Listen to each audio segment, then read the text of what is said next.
Hello everyone, अपने accountancy के chapter 1 का अगला टॉपिक करते हैं 11th का, जो इसका नाम है लेखांकन अवधारणाएं। इन्हें हम लेखांकन संकल्पनाएं भी कहते हैं बहुत बार। अकाउंटिंग अजम्पशंस, अजम्पशंस का मतलब वो आधार जिन पर कि पूरा लेखांकन बेस्ड है। यानी कि जैसे अगर हम इंग्लिश पढ़ते हैं तो इंग्लिश में हमें अल्फ़ाबेट्स का समझना बहुत ज़्यादा ज़रूरी है, हमें ग्रामर का समझना बहुत ज़्यादा ज़रूरी है। इसी तरीके से हिंदी में हमें व्याकरण आनी बहुत ज़रूरी है। अगर गणित की हम बात करते हैं, मैथ्स की बात करते हैं, तो हमें जमा घटा गुणा भाग, ये 4 बेसिक चीज़ें हैं जिनके बारे में हमें ज़रूर नॉलेज होनी चाहिए। उसी तरीके से अगर हम अकाउंटिंग सीखना चाहते हैं, लेखांकन में कुछ करना चाहते हैं, तो उसमें वो किन अवधारणाओं पर आधारित है, किन संकल्पनाओं पर आधारित है, यानी कि उसकी नींव क्या है, वो समझना बहुत ज़रूरी है। कौन कौन से पॉइंट्स डिस्कस करेंगे हम यहाँ पर? व्यवसाय स्थित अवधारणा, मुद्रा माप अवधारणा, चालू व्यवसाय या सतत व्यापार अवधारणा, या हमने अवधारणा भी लिखा है, संकल्पना भी लिखा है। दोनों शब्दों का इस्तेमाल किया जाता है। अवधारणा भी बोलते हैं, संकल्पना भी बोलते हैं, इंग्लिश में अजम्पशंस कहा जाता है। लागत अवधारणा, द्विपक्षीय अवधारणा, आगम पहचान, मिलान की अवधारणा, पूर्ण प्रकटीकरण, समरूपता या कई बार सम अनुरूपता भी कहा जाता है, रूढ़िवादिता, सारता और वस्तुनिष्ठता। ये 13 पॉइंट्स हैं जिनको हम डिस्कस करेंगे। सबसे पहले शुरू करते हैं व्यवसाय अस्तित्व अवधारणा से, फिर उसके बाद में इससे रिलेटेड एमसीक्यूज डिस्कस करेंगे। वीडियो को पॉज करके साथ साथ चीज़ों को नोट करते जाना और समझते जाना बहुत इंपॉर्टेंट है। एमसीक्यू के क्वेश्चंस भी आप तभी कर पाओगे जब आपको इसका कॉन्सेप्ट क्लियर होगा। सबसे पहली अवधारणा या संकल्पना जो हमें समझनी है वो है व्यवसाय अस्तित्व अवधारणा। अस्तित्व क्या है, व्यवसाय का अस्तित्व क्या है, कैसा है। देखिए, इस अवधारणा के अनुसार व्यवसाय और व्यवसायकर्ता, बिजनेस और बिजनेसमैन, दोनों का अपना अलग अस्तित्व है। यानी कि बिजनेस अलग है, बिजनेसमैन अलग है, दोनों की अपनी अलग पहचान है, दोनों का अपना अलग अस्तित्व है। बहुत बार यहाँ पर अलग शब्द की जगह पृथक शब्द भी लिखा हुआ मिलता है। तो इस अवधारणा के अनुसार व्यवसाय और व्यवसायकर्ता दोनों का अलग अस्तित्व है। इसीलिए व्यवसाय की जो भी इनकम है, जो भी व्यवसाय के एक्सपेंस हैं, जो उसकी एसेट्स हैं या लाइबिलिटीज़ हैं, उनको व्यवसायकर्ता के आय व्यय, एसेट्स और लाइबिलिटीज़ से अलग रखना चाहिए। यानी कि बिजनेस की इनकम को बिजनेसमैन की इनकम से अलग रखना चाहिए, बिजनेस के एक्सपेंसेस को बिजनेसमैन के एक्सपेंसेस से अलग रखना चाहिए, बिजनेस की संपत्तियों को बिजनेसमैन की संपत्तियों से अलग रखना चाहिए। इसी वजह से अगर आपने देखा होगा, जब हमने अकाउंटिंग इक्वेशन वाला कॉन्सेप्ट पढ़ा तो हमने कहा कि व्यवसायकर्ता जब व्यवसाय में पैसा लगाता है तो हम कहते हैं कि उसने व्यवसाय को पैसा दिया, उसने व्यवसाय को पूंजी दी, कैपिटल दी, क्योंकि हम ये मानकर चल रहे हैं कि व्यवसाय अलग है और व्यवसायकर्ता अलग है। और ऐसा करने से, एक्सपेंसेस को अलग लिखने से, इनकम्स को अलग लिखने से, एसेट्स और लाइबिलिटीज़ को अलग लिखने से हम प्रॉफिट या लॉस सही तरीके से कैलकुलेट कर सकते हैं। वरना सब कुछ गोल गोल रहेगा, कुछ समझ नहीं आएगा कि बिजनेस के खर्चे क्या हैं, बिजनेसमैन के खर्चे क्या हैं। और इसी ऐसे मैंने आपको बताया, वही बात हमने यहाँ पर लिखी हुई है। और बिल्कुल इसी तरीके से जब वो अपने पर्सनल यूज़ के लिए बिजनेस से पैसा निकालता है, व्यवसायकर्ता जब अपने निजी प्रयोग के लिए बिजनेस से पैसा निकालता है तो उसे क्या कहा जाता है? ड्रॉइंग्स, आहरण। तो जब वो निजी प्रयोग के लिए पैसा निकालता है तो हम कहते हैं कि उसने बिजनेस से पैसा निकाल लिया, विदड्रॉ कर लिया। तो वीडियो को पॉज करके इसे नोट कर लो, बहुत इंपॉर्टेंट है और सबसे पहला बेस है ये लेखांकन का। आगे चलें दूसरी अवधारणा की तरफ। ओके, हमारी दूसरी अवधारणा या संकल्पना का नाम है मुद्रा माप अवधारणा या मुद्रा माप संकल्पना। इसको मनी मेजरमेंट कॉन्सेप्ट भी कहा जाता है, मनी मेजरमेंट अजम्पशन भी कहा जाता है। मुद्रा माप, मुद्रा में नापना। इसके अनुसार केवल उन्हीं व्यावसायिक लेन देनों को और उन्हीं घटनाओं को लेखांकन में दर्ज किया जाना चाहिए जिन्हें कि हम मुद्रा में व्यक्त कर सकते हैं, मुद्रा में नाप सकते हैं। अगर हम कोई ट्रांजैक्शन है जिसको हम मनी टर्म्स में नहीं लिख सकते हैं तो उसका लेखांकन में कोई भी स्थान नहीं है। इसके अलावा कोई भी ट्रांजैक्शन है, अगर उसे हमें बिजनेस में, अकाउंटेंसी में रिकॉर्ड करना है तो हमें पहले उसको मनी टर्म्स में कन्वर्ट करना होता है। फॉर एग्जाम्पल, अगर हमने कहा कि हम 3 अलमारी खरीद कर लाए हैं अपने फर्नीचर, बिजनेस के ऑफिस के फर्नीचर के लिए, तो हम वहाँ पर 3 अलमारियों को 3 अलमारी ना लिखकर उनकी कीमत में उसको दर्ज किया जाएगा। यानी कि यदि एक अलमारी 1000 की है तो 3 गुणा 1000, 3000 रुपये अलमारी के नाम से वहाँ शो करेंगे। ब्रैकेट में डेफिनेटली हम शो कर सकते हैं कि 3 अलमारियाँ खरीदी गई हैं, लेकिन उनके मौद्रिक रूप में उसको लिखना बहुत ज़्यादा ज़रूरी है। तो केवल उन्हीं लेन देनों और घटनाओं को लेखांकन में दर्ज किया जाता है जिन्हें मुद्रा में नापा जा सकता है। इसी बात का दूसरा पहलू ये भी है कि अगर कोई भी घटना ऐसी है जिसे मुद्रा में नहीं नापा जा सकता, चाहे वो कितनी भी इम्पोर्टेंट क्यों ना हो, उसे हम लेखांकन में दर्ज नहीं कर सकते। अब इसे अच्छी बात माने या बुरी बात माने, लेकिन ऐसा है। फॉर एग्जाम्पल, अगर संगठन में कोई हड़ताल हो गई है, लड़ाई हो गई, तो उसके कारण जो प्रॉफिट या लॉस है वो ऑटोमेटिकली रिकॉर्ड हो जाएगा। लेकिन हम कहीं पर इस बात को नहीं लिखेंगे कि ये हड़ताल की वजह से हो रहा है, या लड़ाई शब्द का हम वहाँ पर इस्तेमाल करें कि लड़ाई की वजह से इतने का नुकसान हो गया और हम अपने खातों में उसे दर्ज करें। ऐसा संभव नहीं है। और ये वो वाली बात कि अगर बेंचेस हैं तो हम ये ना लिख कर कि 20 बेंचेस हैं हमारे पास में, हर बेंच की कीमत अगर 100 रुपये है तो 20 को 100 से गुणा कर कर 2000 रुपये इन टर्म्स में फर्नीचर के नाम से हम अपने खातों में उसे दर्ज करते हैं। क्लियर है मुद्रा माप अवधारणा? यानी कि केवल उन्हीं लेन देनों को दर्ज करना है जिन्हें कि हम मुद्रा में, मनी टर्म्स में नाप सकते हैं। तीसरी अवधारणा की तरफ चलते हैं। हमारी तीसरी अवधारणा का नाम चालू व्यवसाय अवधारणा या सतत व्यापार संकल्पना है। गोइंग कंसर्न कॉन्सेप्ट, चालू, चलता हुआ, चलता रहेगा।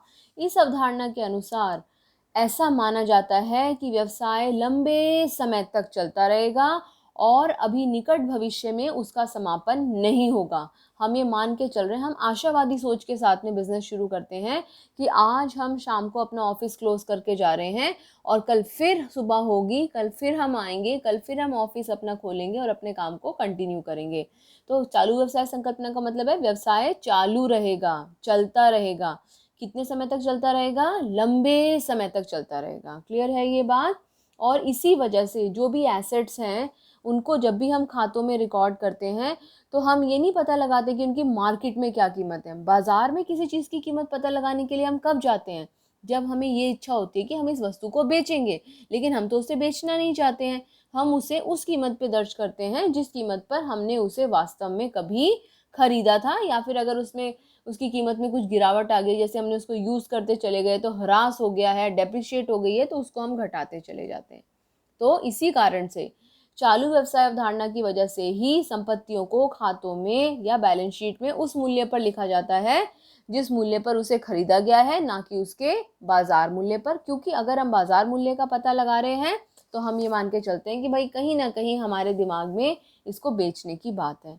और बुक वैल्यू का मतलब या तो उसकी लागत जितने में उसे खरीदा, या फिर लागत माइनस डेप्रिसिएशन जो ह्रास उस पर अभी तक लग चुका है। तो अगर व्यवसाय लंबे समय तक चलेगा तो क्या हमें प्रॉफिट होगा या लॉस होगा, इसका पता लगाने के लिए व्यवसाय के अंत तक हम इंतज़ार करें। फॉर एग्जांपल, हमें पता है कि हमें पढ़ाई करनी है, हमें पहली क्लास में पढ़ना है, दूसरी में पढ़ना है, तीसरी में पढ़ना है। तो अगर हम जब सीधा 12वीं में स्कूल से निकले और हमें तभी हमारी रिपोर्ट कार्ड दी जाए, ना पहली में दी जाए, ना दूसरी में दी जाए, ना तीसरी में दी जाए, सीधा 12वीं में अगर हमारी रिपोर्ट कार्ड हमें दी जाए, तो उससे हमें क्या नुकसान होगा? उससे हमें ये नुकसान होगा कि हमें 12वीं के अंत में ही जाके पता चलेगा कि कौन सा सब्जेक्ट है जिसमें हम अच्छा कर रहे थे और कौन सा सब्जेक्ट है जिसमें हम खराब कर रहे थे या फिर इम्प्रूवमेंट का स्कोप था। तो इसलिए चालू व्यवसाय अवधारणा के अनुसार ये कहा गया है कि व्यवसाय लंबे समय तक चलता रहेगा और निकट भविष्य में समापन नहीं है, लेकिन हम प्रॉफिट या लॉस का पता लगाने के लिए व्यवसाय के समापन तक इंतज़ार नहीं कर सकते। तो ऐसी सिचुएशन में हम क्या करते हैं, जो भी पूरा उस व्यवसाय का जीवन काल है, उस जीवन काल को छोटे छोटे हिस्सों में, छोटे छोटे टुकड़ों में बांट दिया जाता है। और उन टुकड़ों के लिए हमारी अगली अवधारणा है। कौन सी अवधारणा है? लेखा अवधि अवधारणा या लेखा अवधि संकल्पना, अकाउंटिंग पीरियड कॉन्सेप्ट। क्या नाम है इसका? Accounting period concept. देखो, इस अवधारणा के अनुसार व्यवसाय के लंबे जीवन काल को छोटी छोटी लेखा अवधियों में बांटा जाता है, छोटी छोटी ड्यूरेशंस में बांटा है। फॉर एग्जांपल, हमने सोचा कि बिजनेस जो है वो 2000 में शुरू होगा और सन 2030 तक चलेगा। हमें लगता है कि 30 साल हमारा बिजनेस चल जाएगा, लेकिन 2000 में बिजनेस में पैसा लगा के हम इंतज़ार नहीं कर सकते कि 2030 में पता लगाएंगे कि हमने 2000 में 100 रुपये इन्वेस्ट करे थे तो 2030 में वो कितने बन गए। तो हमने क्या करा, व्यवसाय के पूरे जीवन काल को छोटी छोटी इकाइयों में बांट लिया। और ये जो छोटी इकाइयां हैं, इन इकाइयों को लेखा अवधि के नाम से जाना जाता है। किस नाम से जाना जाता है? लेखा अवधि के नाम से। और आम तौर पर ये जो लेखा अवधि होती है या अकाउंटिंग पीरियड होता है, ये 1 वर्ष का होता है। It is for 1 year. और उस 1 वर्ष के अंत पर हम व्यवसाय के लाभ, हानि, संपत्ति और दायित्व, प्रॉफिट, लॉस, एसेट्स और लायबिलिटीज के बारे में पता लगाते हैं। क्लियर है लेखा अवधि अवधारणा? क्यों जरूरी है? क्योंकि हम पूरे व्यवसाय के जीवन काल का इंतजार नहीं कर सकते कि लास्ट में हम पता लगाएं हमें कितना प्रॉफिट हो रहा है या फिर कितना लॉस हो रहा है। अपनी पांचवी अवधारणा की तरफ चलते हैं, लागत अवधारणा, या इसे हम कॉस्ट कॉन्सेप्ट के नाम से भी जानते हैं। लागत संकल्पना, लागत अवधारणा, कॉस्ट कॉन्सेप्ट। लागत, लागत का मतलब जितने में हमने किसी चीज को खरीदा, किसी संपत्ति को खरीदा। तो हम क्या करते हैं, जब लेखा पुस्तकों में हमें किसी भी संपत्ति की कीमत को दर्ज करना है, हमारे पास में दो ऑप्शंस हैं। बाजार में जाके इसकी कीमत का पता लगाएं या फिर जितने में हमने इसको खरीदा था उस पे इसको रिकॉर्ड कर लें। अभी अभी हमने पिछली अवधारणा में पढ़ा कि हम उसकी मार्केट वैल्यू का पता लगाना ही नहीं चाहते, क्योंकि हमें पता है कि हमारा व्यवसाय जो है वो लंबे समय तक चलता रहेगा। तो इसी वजह से हम लागत अवधारणा का पालन करते हैं। लागत अवधारणा क्या कहती है? संपत्तियों को, संपत्ति मतलब एसेट्स, एसेट्स को पुस्तकों में उनके क्रय मूल्य पर ही दर्ज किया जाना चाहिए। क्रय का मतलब जितने पर उन्हें खरीदा गया है, क्रय मूल्य, परचेज कॉस्ट। तो संपत्तियों को उनके क्रय मूल्य पर दर्ज किया जाना चाहिए। अब यहाँ पर क्रय मूल्य जो है उसको स्पेसिफाई किया गया है। परचेज कॉस्ट का मतलब क्या? फॉर एग्जाम्पल, हमने कोई बाहर से, अमेरिका से कोई मशीन मंगाई, 50,000 रुपये में हमने वो मशीन मंगाई, 10,000 रुपये हमें उसको यहाँ पर लाने के लग गए, 10,000 रुपये उसका इंश्योरेंस था और 10,000 रुपये उसको इंस्टॉल करने में लगे। क्योंकि मशीन अगर आती है तो ऐसा तो है नहीं कि एकदम से, अगर हम एक छोटी सी वॉशिंग मशीन भी घर में लगाते हैं तो कई बार हमें बिजली की फिटिंग करानी पड़ जाती है, हमें स्विच लगाना पड़ता है, पाइप लगाने पड़ते हैं। तो ऐसी सिचुएशन में एसेट को स्थापित करने के लिए जो खर्चा आता है उसको उसकी इंस्टॉलेशन कॉस्ट या इंस्टॉलेशन चार्जेस के नाम से जानते हैं। ये सारी लागत जो है वो उसके खरीदने की लागत में जोड़ी जाती है। कहने का मतलब, वो मशीन मुझे 50,000 की नहीं पड़ी, 50 जमा 10 जमा 10 जमा 10, यानी कि वो मशीन मुझे 80,000 रुपये में पड़ी है। तो मेरी परचेज कॉस्ट कितनी हो गई? 80,000। तो जब हम लेखा पुस्तकों में उसे दर्ज करेंगे तो हम उसे 80,000 पर रिकॉर्ड करेंगे। इस लागत को खातों में दर्ज करना फायदेमंद होता है, लाभदायक होता है। क्यों? क्योंकि एक तो इसका प्रूफ होता है, हमारे पास वो रसीद होती है जिसमें लिखा हुआ होता है कि हमने इतने में खरीदी थी। अब हम किसी को बोलें इसकी तो मार्केट वैल्यू इतनी है, तो कौन जान रहा है इसकी मार्केट वैल्यू कितनी है, लेकिन वो कितने में खरीदी गई थी उसका प्रूफ हमारे पास है। अभी हम देखेंगे, आगे पढ़ेंगे, लेखांकन में हर चीज़ के लिए प्रूफ की आवश्यकता भी होती है और ये प्रूफ होगा, हमेशा रहेगा और लागत कभी चेंज नहीं होती। जो उसके जितने में खरीदी थी वो एज इट इज़ रहेगी ही रहेगी। तो लागत अवधारणा क्या कहती है? संपत्तियों को पुस्तकों में उनके क्रय मूल्य पर दर्ज किया जाना चाहिए, ना कि उनके बाजार मूल्य पर। अगली संकल्पना की तरफ चलें। हमारी अगली संकल्पना है द्विपक्षीय अवधारणा। द्विपक्षीय संकल्पना बहुत ही इंपॉर्टेंट है, लेखांकन का आधार है। यह अवधारणा लेखांकन का आधारभूत सिद्धांत है। और द्विपक्षीय, द्वि का मतलब दो, टू। सो इस अवधारणा के अनुसार, इस संकल्पना के अनुसार व्यवसाय के प्रत्येक लेन देन का प्रभाव दो जगहों पर, या हम कह सकते हैं दो खातों पर पड़ता है। जितने भी व्यावसायिक लेन देन है उसमें हमेशा दो जगह, दो खाते या दो व्यक्ति इन्वॉल्व होते हैं। एक पैसा ले रहा है, एक दे रहा है, एक के पास आ रहा है, एक के पास से जा रहा है। तो इस तरीके से बिजनेस का कोई भी ट्रांजैक्शन होती है तो उसका प्रभाव दो जगह पड़ता है, दो खातों पर पड़ता है। फॉर एग्जाम्पल, जब हमने अकाउंटिंग इक्वेशन सीखी तो हमने देखा started business with cash, started business with cash, कहाँ कहाँ पर इसका प्रभाव पड़ता था? कैश में और कैपिटल में। तो दो जगह प्रभाव पड़ा, एक तो एसेट में और दूसरा कैपिटल पर। तो इसीलिए अकाउंटिंग इक्वेशन का जन्म हुआ। अकाउंटिंग इक्वेशन क्या कहता है? At any point of time assets will always be equal to capital plus liabilities. कभी भी एसेट्स जो है वो कैपिटल और लाइबिलिटीज के बराबर होंगी।